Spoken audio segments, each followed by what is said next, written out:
essential businesses, meaning they should remain open during the COVID-19 crisis. But unlike healthcare workers, grocery store employees are not considered essential employees, making them basically ineligible for certain benefits and access to protective gear like masks and gloves.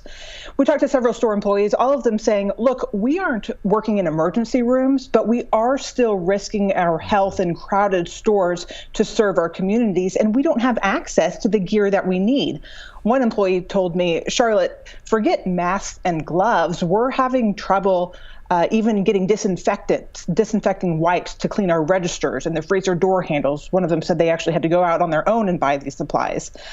So a lot of trouble there in the stores, David. Yeah, and so just a couple hours ago, earlier today, Kroger announced a $2 an hour raise for all frontline workers, which seems to be at least some kind of recognition that these people are working harder. I don't know if that's considered hazard pay, or how do you read that?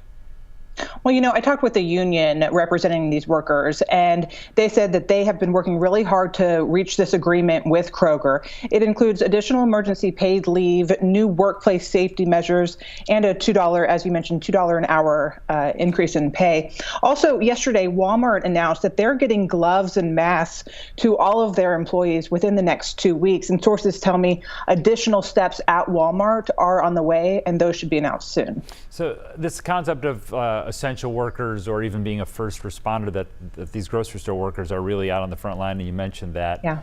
Is that something the governor consistently comes out with new announcements almost on a daily basis? Is that something that is possibly in the cards for Texas?